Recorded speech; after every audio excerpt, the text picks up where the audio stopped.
cập nhật tình hình cuộc xung đột nảy lửa ở Đông Âu. Ukraine nói Nga nã pháo dữ dội vào miền Đông, thay đổi mục tiêu chiến dịch quân sự. Trong khi đó, Nga nêu quyết tâm giải phóng khu vực đã sáp nhập nhưng bị Ukraine tái kiểm soát. Moscow thừa nhận hiểm nguy vẫn bủa vây Crimea, nước này đang tìm cách đối phó. Đáng chú ý, ông Putin nói tham vọng thống trị của phương Tây làm gia tăng xung đột toàn cầu. Moscow còn chỉ ra mục tiêu lâu dài của Mỹ là tiêu diệt Nga và phá vỡ an ninh Á-Âu. Tại sao lại như vậy? Ở diễn biến khác, chuyên gia cảnh báo nguy cơ xung đột vũ trang ở Ấn Độ Dương, Thái Bình Dương. Ở cuối bản tin, hơn 2.000 người đợi chiêm ngưỡng đoàn tàu Giáng sinh ở ngoại ô Chicago, Mỹ. Tất cả sẽ được gửi đến quý vị ngay sau đây.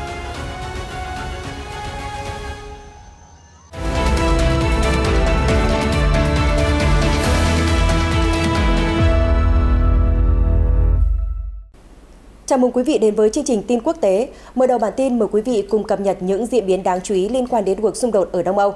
Thưa quý vị, Reuters đưa tin hôm 9 tháng 12, các lực lượng Nga tiếp tục nã pháo vào toàn bộ chiến tuyến khu vực Donetsk ở miền đông Ukraine. Phía Kiev phỏng đoán Moscow đang dần thay đổi mục tiêu, thay vì tiến công giành ưu thế trên mặt trận, nước này có thể chuyển sang tập trung bảo vệ phần lớn lãnh thổ đã tuyên bố sáp nhập ở Ukraine. Theo Reuters, phát biểu trên truyền hình nhà nước, Thống đốc khu vực Pavlo Kirilenko cho biết, giao tranh ác liệt nhất vẫn đang diễn ra gần các thị trấn Bakhmut và Avdiivka. Pháo binh đã dội xuống thị trấn Torres, phía tây nam Bakhmut, khiến 12 tòa nhà bị hư hại. Ông nói, toàn bộ chiến tuyến ở Donetsk đang bị pháo kích. Lực lượng Nga cũng đang cố gắng tiến gần đến thành phố Liman mà Ukraine đã giành lại vào tháng 11. Nguồn tin của Reuters chia sẻ, tại Bakhmut và các khu vực khác giáp ranh với Luhansk, các lực lượng Ukraine đã phản công bằng hàng loạt tên lửa. Đơn vị chỉ huy quân sự Ukraine cho biết, pháo binh Nga tấn công cơ sở hạ tầng dân sự ở thị trấn Kupian và Zolochiv thuộc vùng Đông Bắc Kharkiv và Ochakiv ở vùng Mykolaiv. Thống đốc tỉnh Kharkiv Oleg Sinehubov cập nhật, đơn vị phòng không Ukraine đã bắn hạ một số tên lửa vào tối ngày 8 tháng 12. Trong khi đó, cố vấn Tổng thống Ukraine Oleksiy Arestovych xác nhận Nga đã tăng cường nỗ lực tấn công ở Donetsk và Luhansk. Lực lượng Ukraine chủ yếu đang ở thế phòng thủ, tiêu diệt bộ binh và phương tiện của đối phương. Theo Reuters, Nga đã đưa ra những tuyên bố mâu thuẫn về mục tiêu của chiến dịch quân sự đặc biệt ở Ukraine. Khi bắt đầu cuộc xung đột, ông chủ Điện Kremlin đã nói rằng Moscow không có kế hoạch giành đất của nước láng giềng. Tuy nhiên, điều này trái với ý định mở rộng biên giới mà nước này đang theo đuổi. Hôm 8 tháng 12, Điện Kremlin cho biết Nga đã bắt đầu thắt chặt những lợi ích ở các vùng lãnh thổ phía đông và nam Ukraine. Đây là những khu vực mà Moscow đã tuyên bố là một phần của mình.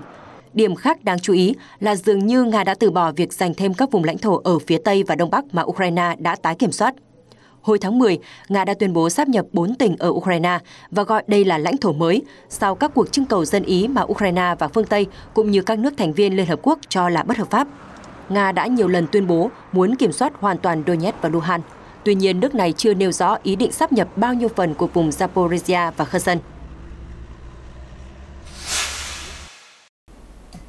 Để hoàn thành mục tiêu củng cố các khu vực đã tuyên bố sáp nhập ở Ukraine, hôm 8 tháng 12, Điện Kremlin nói rằng lực lượng Nga đang chuẩn bị giành lại các khu vực ở miền Đông và miền Nam đã bị Kiev tái kiểm soát. Nga đã tuyên bố sáp nhập 4 tỉnh của Ukraine bao gồm Donetsk, Luhansk, Zaporizhia và Kherson sau cuộc trưng cầu dân ý hồi tháng 9. Kiev và phương Tây cùng đa số quốc gia tại Liên Hợp Quốc đã gọi đây là cuộc bỏ phiếu bất hợp pháp. Đáng nói là không có tỉnh nào trong số trên nằm dưới sự kiểm soát của Nga. Đồng thời vẫn chưa rõ Moscow đã sáp nhập bao nhiêu khu vực trong số đó. Hôm 8 tháng 12, khi được phóng viên hỏi liệu Nga có kế hoạch sáp nhập thêm bất kỳ lãnh thổ nào của Ukraine, ngoài 4 tỉnh trên hay không, phát ngôn viên Điện Kremlin Dmitry Peskov chỉ ra rằng, dù chưa có tuyên bố chính thức, nhưng đây là điều không phải bàn cãi. Lực lượng của chúng tôi vẫn còn rất nhiều việc cần phải làm để giải phóng các vùng lãnh thổ mới vẫn đang bị chiếm đóng. Ông Peskov giải thích thêm, ý tôi là một phần của Cộng hòa Donetsk, cũng như những khu vực đã bỏ phiếu về với Liên bang Nga, nhưng sau đó bị Ukraine tái kiểm soát. Theo Reuters, Ukraine đã đẩy quân Nga ra khỏi một khu vực nhỏ của tỉnh Luhansk. Tháng trước, lực lượng xứ Bạch Dương cũng đã rút khỏi khu vực bờ Tây sông Dnipro thuộc tỉnh Kherson và rời khỏi thủ phủ của thành phố chiến lược này. Người phát ngôn Điện Kremlin khẳng định Nga vẫn giữ nguyên các mục tiêu đã đặt ra trong chiến dịch quân sự đặc biệt. Một trong những mục tiêu chính của hoạt động quân sự đặc biệt, như Tổng thống Nga Vladimir Putin đã tuyên bố vào ngày 24 tháng 2, là bảo vệ người dân sống ở Đông Nam Ukraine, cũng như vùng Donbass. Moscow cũng sẽ bảo vệ người dân sống ở những khu vực đã sáp nhập với Nga sau cuộc trưng cầu dân Ý.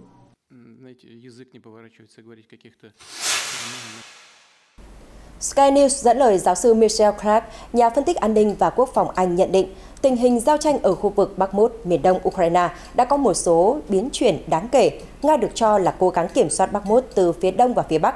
Giờ đây, lực lượng này đã vòng xuống phía nam và có thể đạt được một số thành công. Ông Clark nói, lính Nga nhất định là lính đánh thuê thuộc tập đoàn Wagner đang quyết tâm giành lấy Bakhmut dù khu vực này không đem lại nhiều giá trị chiến lược cho Moscow. Tuy nhiên, họ đã đạt được tiến bộ từ phía nam và có lẽ chỉ cách trung tâm thành phố 4 hoặc 5 cây số. Ông Clark cũng nhận định, Ukraine đã triển khai pháo binh tấn công quân đội Nga cả ngày lẫn đêm, đến mức Lầu Năm Góc lo lắng rằng Kiev đang sử dụng quá nhiều hỏa lực để bảo vệ Bakhmut. Vị giáo sư đánh giá, các cuộc giao tranh giữa Nga-Ukraine ở Bakhmut thực sự dữ dội. Trong khi đó, trang RT đưa tin hôm 8 tháng 12, tập đoàn quân sự tư nhân Mossad của Mỹ đã tiết lộ rằng quân đội Ukraine hiện nay đang hứng chịu thương vong lớn trong trận chiến giành Bakhmut. Theo Mossad, một số đơn vị đang có tỷ lệ thương vong từ 70% trở lên. Cựu đại tá thủy quân lục chiến Mỹ, ông Andrew Milburn cho biết, các đơn vị Ukraine được huấn luyện với Mossad đã phải gánh chịu thương vong cực kỳ cao. Những con số ta đọc được trên các phương tiện truyền thông về thương vong từ 70% trở lên là thật chứ không phải là phóng đại. Ông Milburn thừa nhận rằng Ukraine đang gặp khó khăn trong việc tuyển dụng tân binh để thay thế những người đã mất, đồng thời lưu ý rằng khoảng 80% những người được gửi đến Mossad để đào tạo đều chưa bao giờ sử dụng vũ khí trước đó. Trong khi đó, Nga cũng đang lo lắng trước các màn phản công của lực lượng Ukraine ở nhiều khu vực khác. Đơn cử hôm 8 tháng 12, phát ngôn viên Điện Kremlin Dmitry Peskov cho biết các rủi ro an ninh đối với bán đảo Crimea và Sevastopol vẫn còn. Tuy nhiên, ông khẳng định lực lượng xứ Bạch Dương đang tiến hành các biện pháp cần thiết để chống lại những hoạt động mà Moscow cho là cực đoan từ phía Kiev. Chia sẻ với báo giới, ông Peskov nói, chắc chắn là có rủi ro cho Crimea và Sevastopol vì phía Ukraine tiếp tục thúc đẩy các cuộc tấn công cực đoan. Nhưng mặt khác, nhiều biện pháp đối phó hiệu quả đang được chúng tôi thực hiện. Khi được phóng viên hỏi liệu các biện pháp an ninh đang được áp dụng ở bán đảo Crimea, bao gồm nỗ lực xây dựng các công sự đã đủ để phòng thủ hay chưa, ông Peskov đã từ chối đưa ra đánh giá và cho rằng câu hỏi đó nên được đặt cho Bộ Quốc phòng. Vào hôm 7 tháng 12, ông Peskov cũng nói với báo giới rằng Tổng thống Zelensky đang phí sức bàn luận về thời điểm xung đột sẽ kết thúc. Ông ấy biết phải làm thế nào để những điều đó chấm dứt, thậm chí nó có thể kết thúc ngay vào ngày mai nếu ông ấy muốn. Sky News đưa tin, phát biểu tại hội nghị thượng đỉnh của các bộ trưởng quốc phòng thuộc Tổ chức Hợp tác Thượng Hải và một số nhóm các nước thuộc Liên Xô cũ qua video, Tổng thống Nga Vladimir Putin đã nhận định mong muốn duy trì sự thống trị trên trường quốc tế của phương Tây chính là nguyên nhân làm gia tăng nguy cơ bùng nổ xung đột toàn cầu. Trong bài phát biểu của mình, lãnh đạo Nga nhấn mạnh khả năng xảy ra xung đột trên thế giới đang gia tăng. Đây là hậu quả trực tiếp từ việc giới tinh hoa phương Tây nỗ lực duy trì sự thống trị của mình trong hàng loạt lĩnh vực như chính trị, tài chính, quân sự và ý thức hệ bằng mọi cách. Ông chủ Điện Kremlin cho rằng phương Tây cố tình gieo rắc và khiến hỗn loạn lan rộng, từ đó làm trầm trọng thêm tình hình quốc tế. Tổng thống Putin cũng cáo buộc phương Tây bóc lột Ukraine và sử dụng người dân quốc gia Đông Âu này làm bia đỡ đạn. Hiện phương Tây và Ukraine chưa đưa ra bình luận nào liên quan đến đánh giá của lãnh đạo nước Nga. Chưa dừng lại ở đó, thư ký Hội đồng An ninh Nga Nikolai Patrushev cũng đã cáo buộc Mỹ và NATO đang theo đuổi mục tiêu dài hạn là làm suy yếu hoặc tiêu diệt Nga, đồng thời phá vỡ cấu trúc an ninh ở Á-Âu. TASS cho biết, thông điệp trên được ông Patrushev đưa ra trong khuôn khổ chuyến thăm Thái Lan. Cụ thể, vị quan chức Nga nói, mục tiêu dài hạn của Mỹ và các đồng minh NATO là làm suy yếu hoặc phá hủy đất nước của chúng tôi bằng bất cứ giá nào. Họ cũng đang phá vỡ cấu trúc an ninh ở Á-Âu nói chung. Ngoài ra, theo ông Patrushev, phương Tây đã đặt cược vào nỗ lực mở rộng hoạt động của NATO trên toàn cầu và bắt đầu gia tăng sự hiện diện quân sự ở khu vực châu Á-Thái Bình Dương. Thư ký Hội đồng An ninh Nga tin rằng Liên minh AUKUS gồm Mỹ, Anh, Úc đang tập trung thực hiện nhiệm vụ trên. Ông Patrushev nhấn mạnh, việc mở rộng mạnh mẽ cơ sở hạ tầng quân sự trong khu vực đang dẫn đến nguy cơ căng thẳng leo thang hơn nữa. Mặt khác, theo tờ Rossiyskaya Gazeta của Nga, tại cuộc họp của nhóm công tác liên ngành Nga-Thái về các vấn đề an ninh ở Bangkok vào hôm 9 tháng 12, Phó thư ký Hội đồng An ninh Nga Alexander Venediktov nói rằng Nhiệm vụ chính của Washington là tiêu diệt hoặc làm giảm chức năng của Hiệp hội các nước Đông Nam Á, đồng thời lôi kéo các quốc gia tạo ra các cơ chế hợp tác khu vực trên cơ sở chống Nga và Trung Quốc. Hiện Mỹ chưa đưa ra đánh giá nào liên quan đến bình luận mới nhất của phía Nga.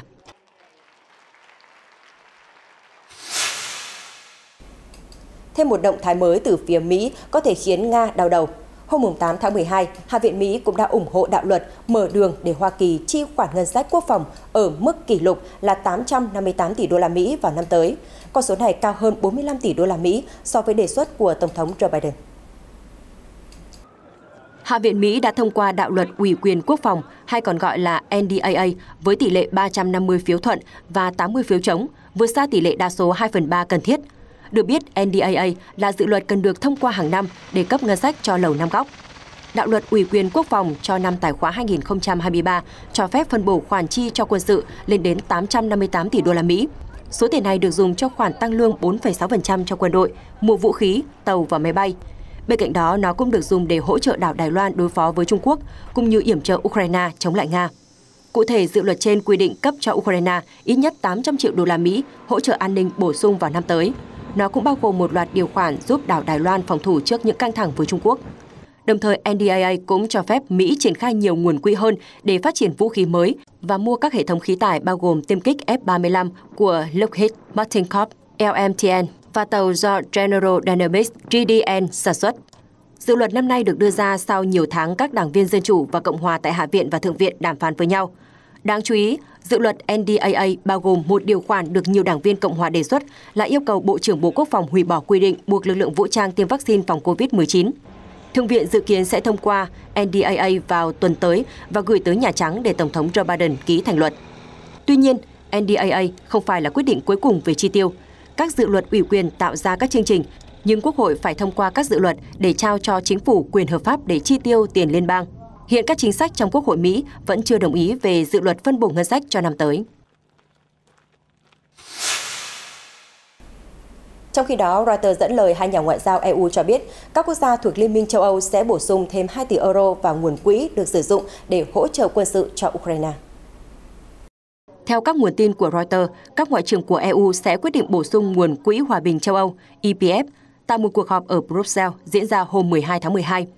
Được biết, các quốc gia EU đã sử dụng quỹ này để mua vũ khí và thiết bị quân sự viện trợ cho Ukraine và nó gần như cạn kiệt sau gần 9 tháng giao tranh ở Đông Âu xảy ra. Hồi tháng 11, Cao ủy Đối ngoại EU Josep Borrell đã kêu gọi các quốc gia thành viên bổ sung nguồn quỹ vào cuối năm nay. Ông Borrell cũng cho biết, từ tháng 2 đến nay, EU và các quốc gia thành viên đã cung cấp vũ khí và thiết bị quân sự trị giá 5,7 tỷ euro cho Ukraine. Politico hôm 8 tháng 12 trích dẫn một số tài liệu cho biết gói trừng phạt mới mà EU áp lên Nga sẽ bao gồm các hạn chế đối với 169 thực thể cung cấp sản phẩm cho lĩnh vực công nghiệp quốc phòng của xứ Bạch Dương. Gói trừng phạt sẽ mở rộng danh sách gồm 169 thực thể cung cấp các sản phẩm có thể góp phần nâng cao công nghệ áp dụng trong lĩnh vực quốc phòng và an ninh của Nga. Tờ Politico lưu ý, mục tiêu của gói trừng phạt này là ngăn chặn Nga tăng cường sức mạnh công nghiệp quốc phòng. Các biện pháp trừng phạt mới sẽ nhắm mục tiêu vào các mặt hàng như động cơ máy bay không người lái, thiết bị hóa học và sinh học, linh kiện điện tử và thiết bị hỗ trợ kiểm soát bạo loạn. Gói trừng phạt cũng nhằm mục tiêu hạn chế các nỗ lực cung cấp thiết bị cho lĩnh vực hàng không vũ trụ của Nga. Các mặt hàng như máy tính xách tay, ổ đĩa cứng, máy ảnh phim và ống kính cũng nằm trong khuôn khổ bị trừng phạt. Tờ Politico lưu ý các biện pháp hạn chế có thể được thông qua trong tuần này hoặc đầu tuần tới.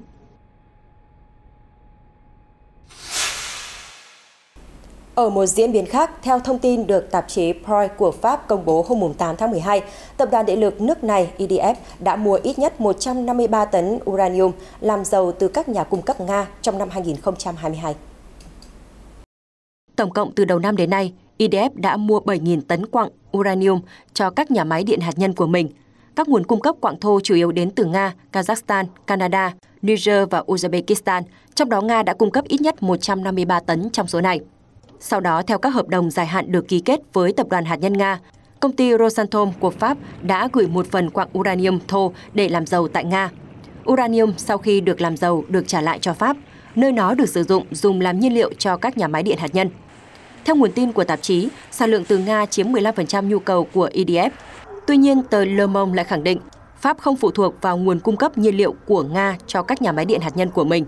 Thay vào đó, Paris lại cần Moscow xử lý các chất thải phóng xạ của các nhà máy điện hạt nhân, do Nga là nước duy nhất hiện nay có thể đảm bảo điều này cho Pháp.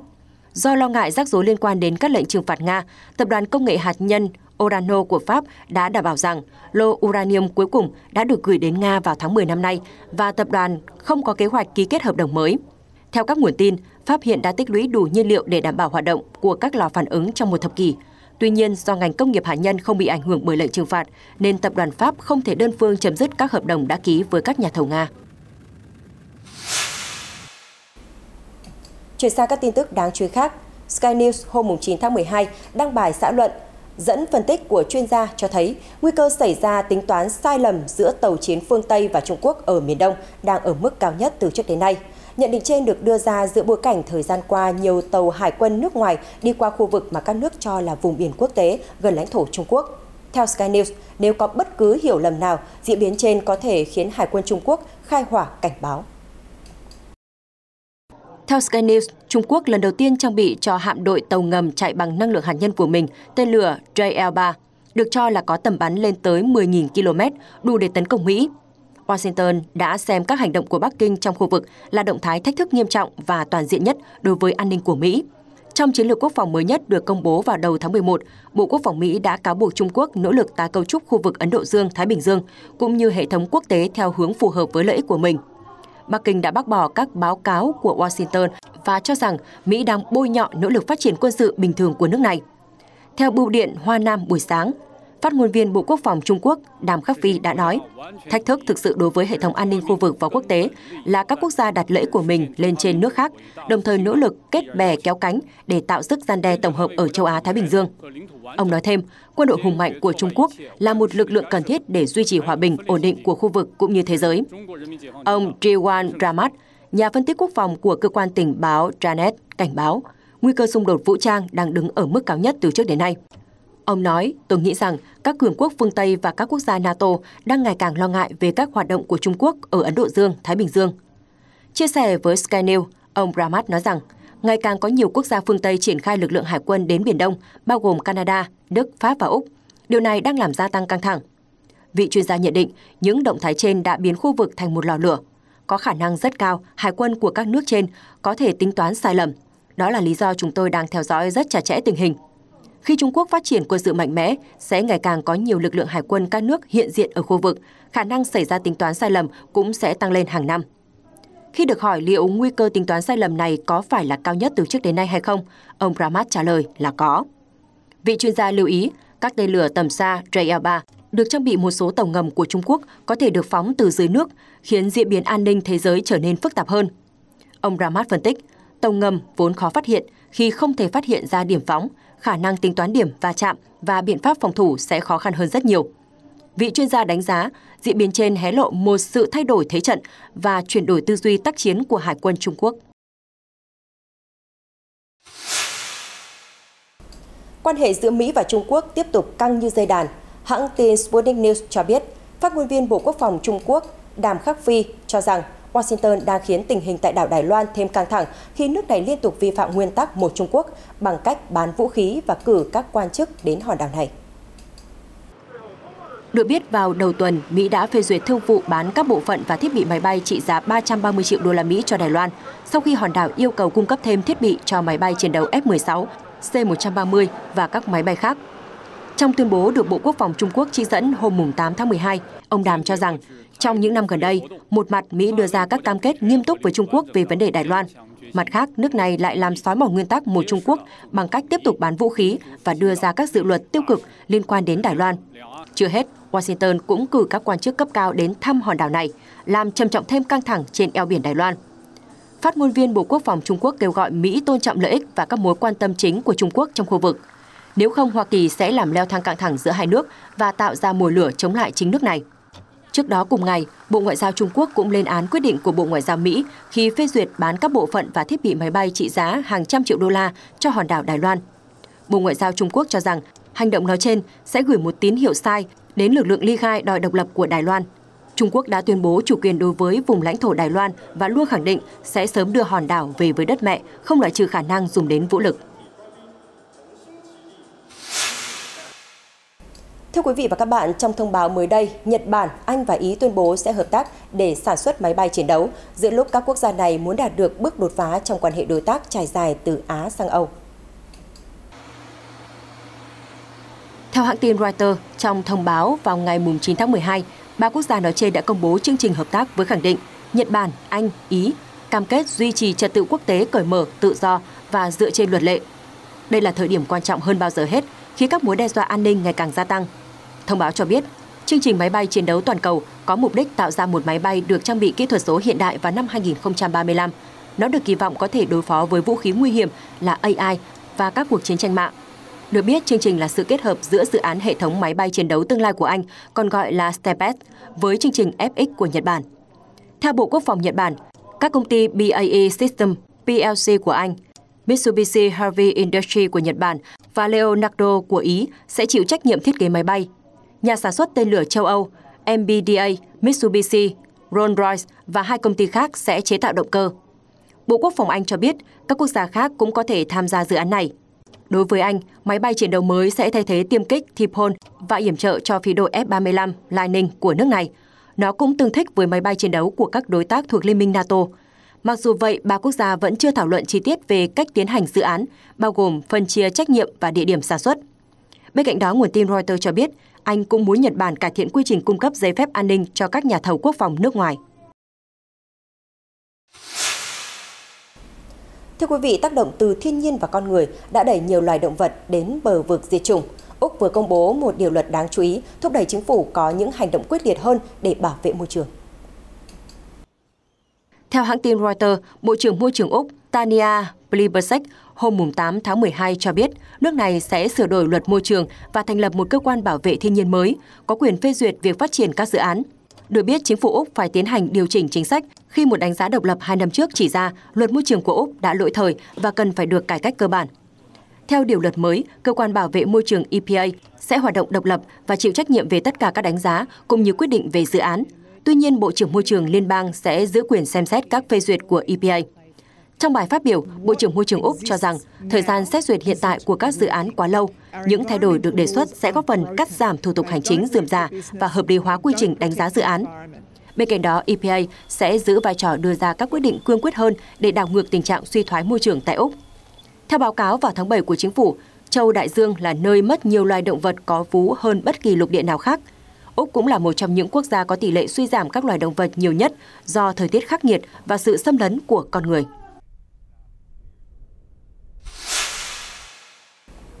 Thưa quý vị, việc nữ hoàng Elizabeth băng hà đã để lại nhiều sự thương tiếc trong lòng người dân Canada. Mới đây, Sở đúc tiền Hoàng gia Canada vừa sản xuất loạt tiền xu đặc biệt để tưởng nhớ đến bà.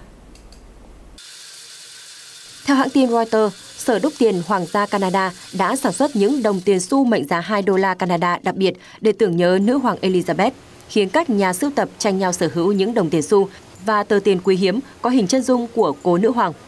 Trong thông báo hôm 7 tháng 12, Sở đúc tiền cho biết những đồng xu đặc biệt sẽ có viền đen ở cả hai mặt, với hình khắc họa chân dung nữ hoàng Elizabeth của Susanna Brun ở một mặt và thiết kế gấu Bắc Cực Brent Thorson truyền thống ở mặt kia. Sở dự kiến sẽ sản xuất gần 5 triệu đồng xu đặc biệt và đưa vào lưu hành từ cuối tháng 12 năm nay. Giám đốc điều hành Sở đúc tiền Canada Marie Lemay cho biết, đồng xu mới sản xuất sẽ đem lại cho người dân Canada một cách thức ý nghĩa để tưởng nhớ nữ hoàng Elizabeth. Bà là lãnh đạo duy nhất được hầu hết người dân Canada biết đến. Được biết, nữ hoàng Elizabeth là nguyên thủ quốc gia của Canada trong 70 năm và nước này đã để tang 10 ngày sau khi bà qua đời. Trong thời gian tại vị, Canada chính là quốc gia được nữ hoàng đến thăm nhiều nhất. Thưa quý vị và các bạn, dù chỉ mới đầu tháng 12, nhưng không khí Giáng sinh đã tràn ngập khắp nơi nơi.